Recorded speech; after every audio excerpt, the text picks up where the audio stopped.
and gentlemen, it gives me great pleasure to introduce to you now a special member of the Forum Toastmasters Club.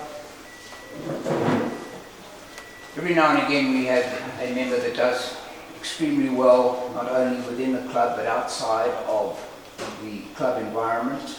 And we're very pleased to have him in our midst this evening and to be our guest speaker. I can advise you that he joined the Forum Toastmasters Club in 1996. 2 years later he achieved his CTN, Competent Toastmaster Award. He was the president of Forum Toastmasters Club in 2000-2001 and gained what we call the Distinguished Toastmasters Award in 2004. Now, he took part in his first evaluation contest in 1998 and then went on through to district but was not placed. But he took part in subsequent years and won at district evaluation contest in 2008. He has studied as a mechanical engineer. He's married. I remember going to his wedding some years ago and I asked him how old his children are today, and they are 9 and 13 or thereabouts. So time has flown. So he's married with 2 children. He works for the CSIR in the Energy Centre and he does research on wind energy. He enjoys reading, he enjoys camping, he likes table tennis and Pilates, not necessarily in that order. And of course he enjoys Toastmasters. So gentlemen, it gives me great pleasure to introduce to you our guest speaker here this evening, speaking to the title Trust. Trust, would you please welcome distinguished Toastmaster Hendrik Grobler.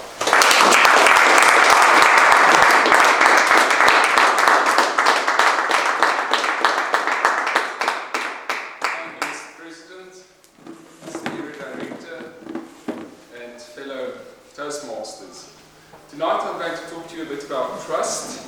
Now, trust is one of those funny words. It's a short word. It's a type of word that would be ideal for a contest. If there's a table topics contest, it can be interpreted in many ways. And so, also perhaps, if we were to introduce ourselves, it would be a good idea to tell people how do you define trust.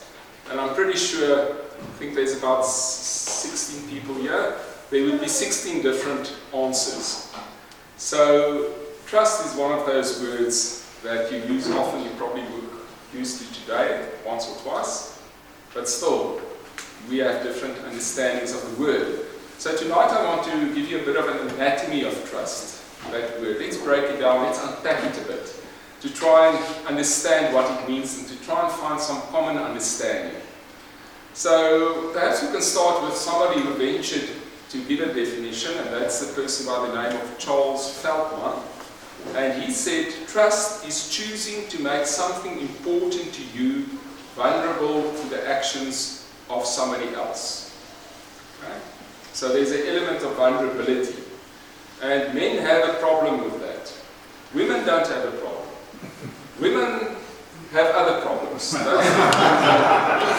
Apart from men, the other problems are that they try and do many things. They try and be a perfect wife, they try and be a perfect mother, they try and be a perfect lover, they try and be the best career woman that you can get, and they try and do all of that while looking perfect and beautiful and not breaking a sweat.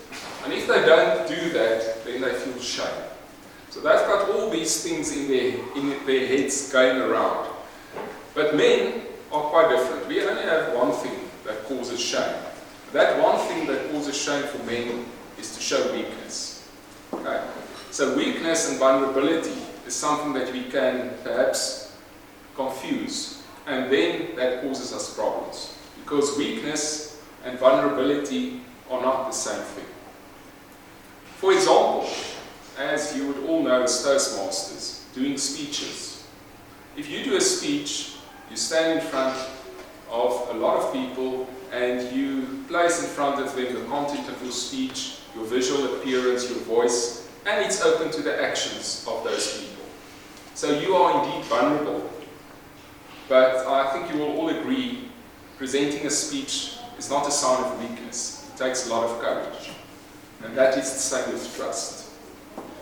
So in order for us to tackle this word, that's a fuzzy, abstract type word, perhaps we can use an acronym and take each of the words and unpack it that way.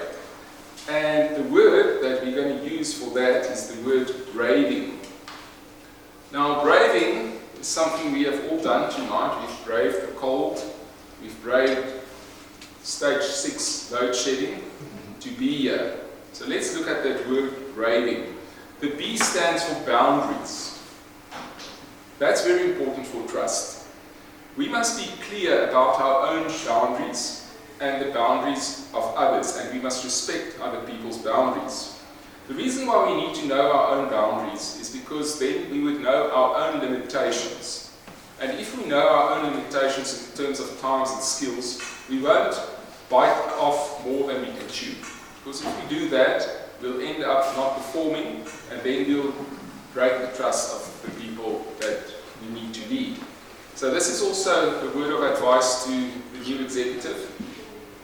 Know your boundaries and commit yourself only to those things within your boundaries. You can push them, but be aware of where they are. So that is very important. Now, the second letter is the letter R. That stands for reliability, and that actually naturally flows from these boundaries. If you know where your boundaries are and you make sure that you stay within them or only push them intelligently to grow yourself, then you will end up being reliable. Now, reliability means I can only trust you if you do what you're saying or what you say you are going to do. That is reliability. So maybe to explain it, if we had a bathroom scale here, and we stood on it and I looked at the measurement, if that measurement is fairly accurate, then it is a valid reading, but it is not a reliable one. It's only reliable if I can walk back, step on it again 100 times and get the same reading. Then it is reliable. Now I think those of you who own cars and have driven a few years knows the meaning of the word reliability. Reliable cars, that one, if you turn the key, it starts every time. Then you've got a reliable vehicle. So that is how reliability works. Now, I know a lot of members of this club who are definitely all reliable, but I don't want to single anyone out. So I thought of an ex-Toastmaster by the name of Tony van der Walt, because he, in my mind, is one of those reliable members. You can give him a task, and if he agrees to do it, you know he's going to show up, he's going to perform the task exceptionally well, and he's going to be prepared. That is reliability. And I think that's something that our club can also just strive for and make sure that we keep on improving our reliability. Then we get to the A. A is accountability. Now, accountability means if you make a mistake, first of all, you own it. You don't blame anybody else, you own it. You apologize and you make amends. And that is the way we grow. And if we look at the theme for this year, I believe it has something to do with growth. I'm not going to steal the thunder of our incoming president, but that is how, so for our club it's very important to grow, and that is how we grow. Now, you can trust me if I can own my own mistakes and make amends and apologize, but it works both ways. So I must also have the assurance that if you make a mistake, that you will do the same. So that is why it's very important to have this accountability. Then we get to the V, which stands for vault. Now a vault is a place where you put valuable things and you lock it away so that nobody can get there. And we must know that if we share information with each other, that that person that we share it with will hold it in confidence. It's very, very important for trust. Now, this also works both ways, because often when you speak to somebody and that person speaks ill of somebody else, immediately undermines the trust that you have in him. Because if they can talk about things that somebody told them in confidence, what stops them from doing the same with what you tell them? So this is very very important. It's always amazing to me if you listen to people who gossip.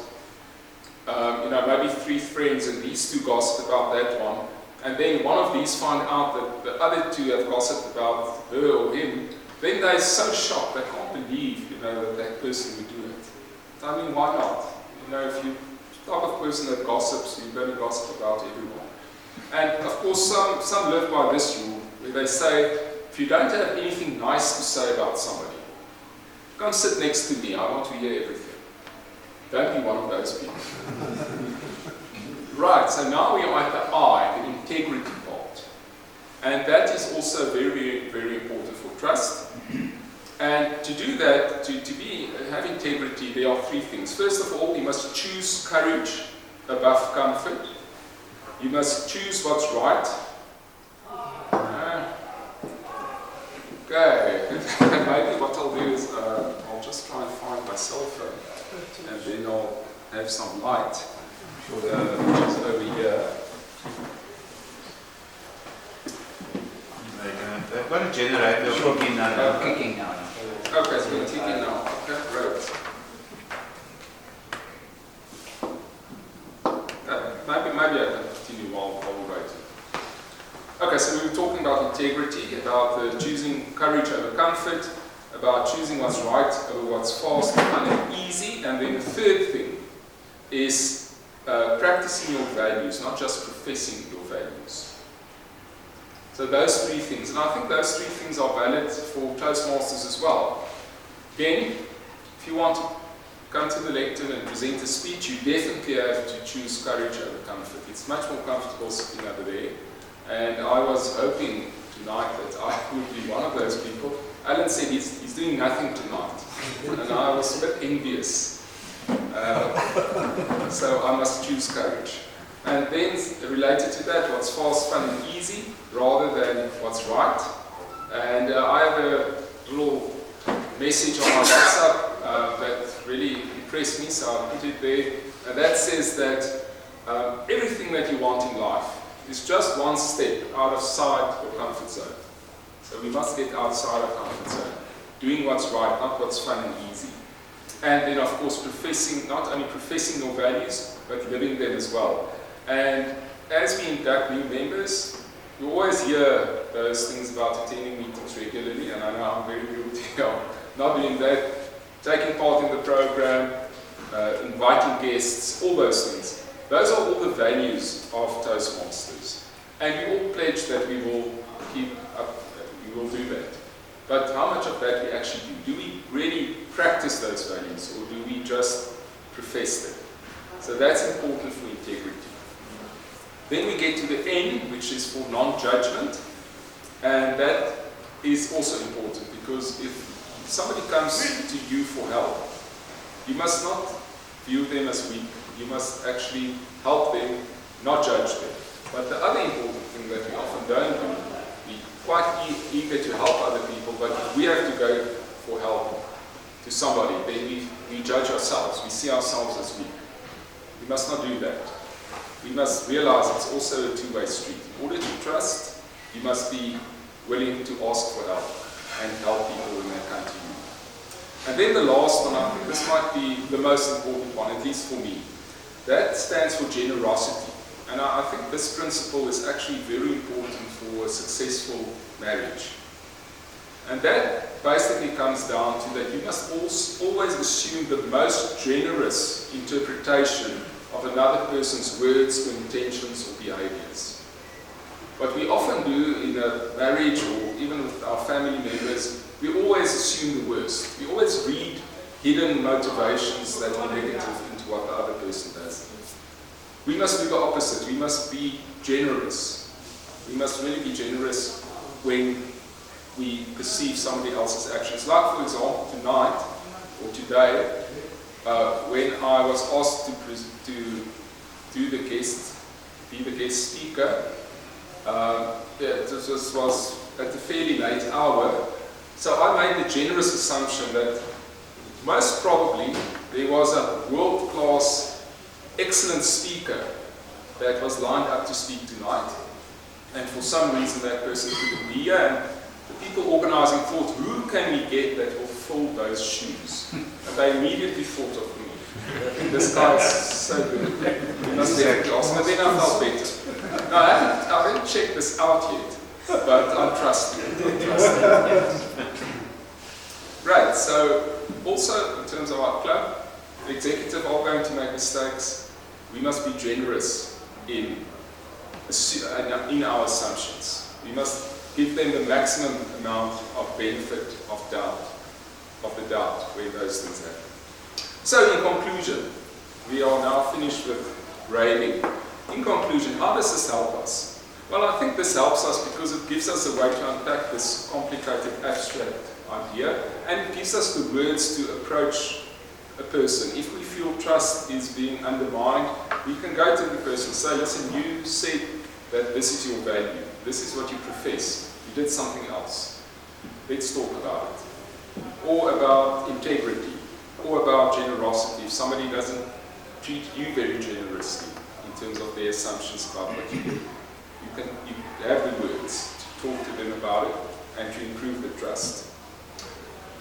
So I hope these words have helped you, and I hope that we will all remember how important trust is in a club like this. And to the incoming executive, I wish you well. I trust in you, and I hope you trust in us, and I look forward to experiencing the meetings of this year. I think it will be great. So with that, I'll conclude my task, and I hand back to our Toastmaster, Mr.